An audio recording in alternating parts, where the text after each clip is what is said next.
Top stories in this edition of the WINN Weekender. Nevis Island Administration had a difficult time paying the salaries of government workers.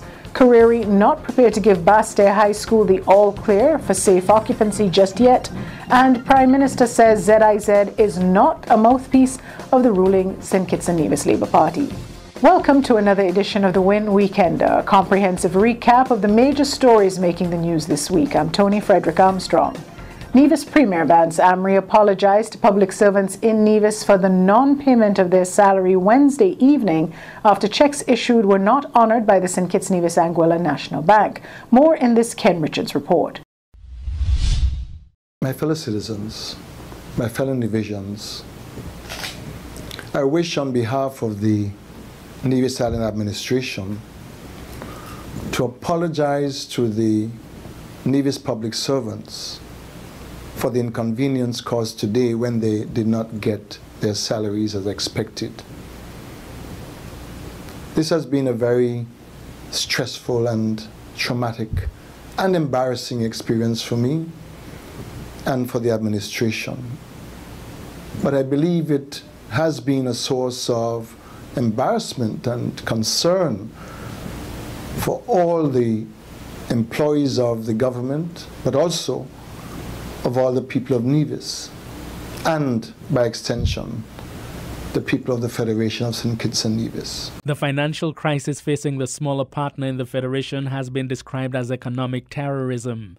That label was slapped on the crisis by Deputy Premier Mark Brantley when he spoke on WINN FM's Voices program Thursday. The people of Nevis suffered a really terrible blow, something that we are referring to as economic terrorism, because we think that's exactly what happened yesterday. What happened was, of course, our civil servants, our public servants, some 1,800 families yesterday were deprived and denied an opportunity to get the money that they had earned from working for the government or in various departments. We thought it was incredibly unfortunate. Indeed, unfortunate might not even be the strength of language that ought to be employed, to see that a financial institution could so conduct its affairs that it could cause that level of harm and hardship to the people of Nevis. According to the Deputy Premier, there's a deliberate attempt to undermine the legitimately elected NIA. We took office on the 22nd of January 2013, and there has been since then a clear and consistent effort to undermine, to derail, and to upset the progress of the island of Nevis. Some have apparently decided, Andre, that they do not like the government in Nevis. They do not like the party that comprises the government in Nevis. And as a consequence, they have determined that their friends in Nevis, the party that they favor, ought to be given prominence. And as a consequence, that every step and every effort must be made to embarrass and cause harm to the government of Nevis and by extension its people. I want to go on record as saying that these efforts are not harming the government. The 1,800 workers who did not get paid yesterday are not necessarily CCM or NRP. They're probably both and perhaps none at all. They are Kittitians, they are Nevisians, they are our own brothers and sisters, they have children, they have grandparents who rely on them. They have to buy food, they have to pay for electricity, they have to shop in the supermarkets. Indeed, the economic outfall from yesterday is tremendous. According to the Premier's deputy, the CCM administration realized when it got into office that some budgetary support was being provided to the previous Nevis Island administration regime by the federal government. Brantley says that was cut off as soon as the CCM took office, with no explanation. He also referred to a Treasury bill guarantee from the federal government that indicated had been standard procedure during the rule of the NRP, suddenly no longer being afforded the NIA when CCM took over. I'm Ken Richards for the WINN Weekender. All classes at the Basseterre High School will be relocated as of next week. The St. Kitts Teachers Union confirmed to WINN FM that the agreement was reached during a meeting Friday. No decision has yet been made as to where the classes will be held, but students will be asked to remain at home on Monday and possibly on Tuesday to allow for logistical arrangements to be made for the relocation of all forms. The Caribbean Industrial Research Institute this past week expressed concern about an unresolved situation at the Basseterre High, where students and teachers continue to experience health issues. The most common symptoms reported include, but are not limited to, skin irritations, dizziness, lethargy, tightness of the chest, and sores in and around the mouth. They are the same as the ones that led to Trinidad-based Kariri being brought in to conduct specialized air quality tests in December of 2012. Kariri reports that this past week it interviewed 19 teachers and 16 students who are experiencing symptoms. This will be the second relocation of classes. Following the closure of the school's western campus in January of last year, classes were conducted on the eastern campus and in nearby buildings, including the Warner Park Stadium. Following the months-long renovation, which saw the gutting and refitting of labs and an overhaul of the septic system, the western campus was reopened in September. However, within weeks, teachers and students began to report symptoms. Tests were done locally, and last week the Minister of Education said that health officials had declared the campus safe. The minister indicated that a team from the Caribbean Industrial Research Institute was being brought back in as further reassurance to staff and parents. However, at a meeting with stakeholders on Wednesday, Kariri noted that the tests conducted locally were not the same as the ones that it conducts, and said that furthermore, clearing the school for reoccupancy based solely on microbiological counts may not be sound. The Institute's team said the school's western campus ought not to have been reoccupied following the refurbishments before all recommendations that it had made in 2012, including follow-up testing, were carried out. They also made a number of additional observations about the campus since the visit a year and a half ago and made a number of recommendations to address the situation. When asked at Wednesday's meeting if the school should be closed in the interim, Kariri is reported to have said that based on the health data collected, symptoms experienced, and the severity of these symptoms, it was best to err on the side of caution. The Ministry of Education has not yet made a public statement on the Kariri visit, its findings, or the plans for the students to complete the school year.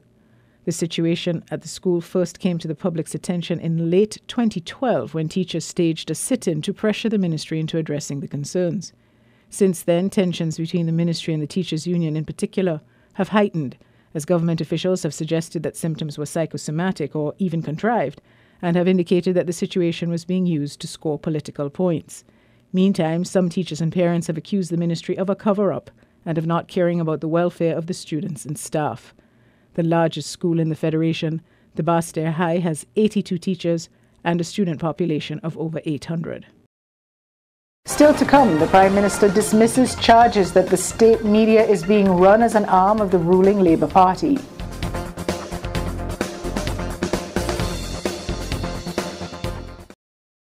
WINN is 98.9. 98.9 is WINN FM. WINN FM's mission is to contribute meaningfully to the information, awareness, and the development of our nation and the region through the building of educated and informed communities.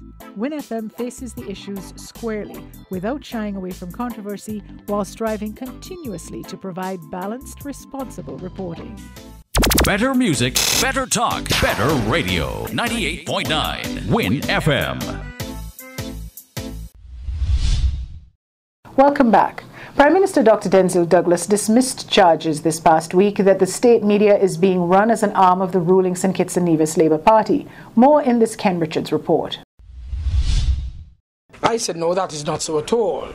I say that the state media is not being used as an arm of the ruling party. The Prime Minister responding to allegations that his administration is using state-owned ZIZ as the mouthpiece of the governing Labour Party. The charge was made by Operation Rescue's Dwyer Astafan. The political opposition in this country is not allowed an opportunity to go on ZIZ. Mind you, ZIZ belongs to everybody in the country. However, Prime Minister Denzil Douglas painted a different picture when asked about the matter at his monthly news conference Wednesday. The track record is there as to what we have done since we've been in office in freeing up the media. As I said, my name could not even be called at one stage on the state media. I believe that there is room for improvement, and I believe that it is being improved. In fact, recently, I have seen situation where members of the opposition are on the state television more often than the Prime Minister or any other Minister of Government. And I welcome that, because I believe that in the democracy that we are trying to build, we have to ensure that there is fair exchange of ideas, and opportunities must be given to our people to make judgmental decisions on what they are seeing and what they are hearing. The Prime Minister's former deputy, Sam Condor, says that explanation as misleading. He reports having tried to get an address on state-owned ZIZ during his recent 25th anniversary as a parliamentarian and didn't even get a response from ZIZ. Dwyer Astafan says the problem is a real one and the state media should be democratized in the interest of the people. Well, we condemned PAM for what they did with ZIZ. You cannot condemn something and then be guilty of it and expect people to respect you. Prime Minister Douglas is insisting that he is in favor of full democratization of the media. It is not our intention to, as we would say, hog the media. Nothing of that kind. But we are on a march in the democratization, and we are taking steps, determined steps, to ensure that there is full democratization of the media. I'm Ken Richards for the WINN Weekender. A former magistrate is advocating the use of 2 judges without a jury in a bid to expedite trial cases being heard in a reasonable time as stipulated by the Constitution. Ken Richards has more.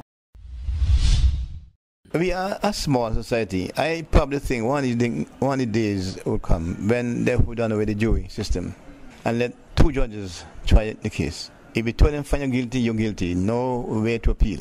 However, if one should find you guilty and one not guilty, then you should have what you call within 14 days a judicial review.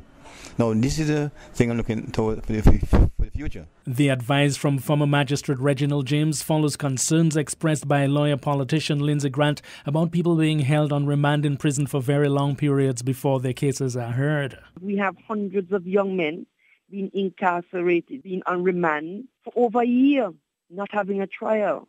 That's a serious problem because that goes to the root of our system of democracy. I mean, how can you have a young person in the prison on remand for over a year without a trial?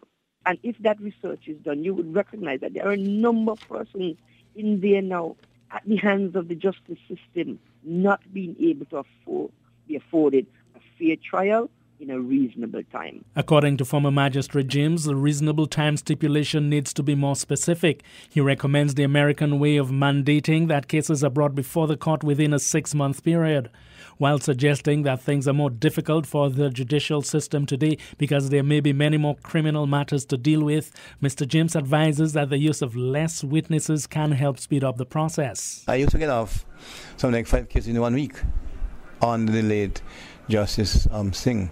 But nowadays, I am not trying to criticize the system, but there are too many persons on remand over there. Is it a case of there's a lot more crime now and the system finds it more difficult to deal with it? I would say yes. That's a big 10-4. That's a big yes. There are too many young persons committing crimes. Now, I don't know why. I'm not a social scientist. But once you can have 5 or 7 witnesses, you might probably get anything reduced. The police now, the police, they can collect as much information as you can, but it's up to the DPP's office to go through that case file and select the best witnesses to strengthen the case.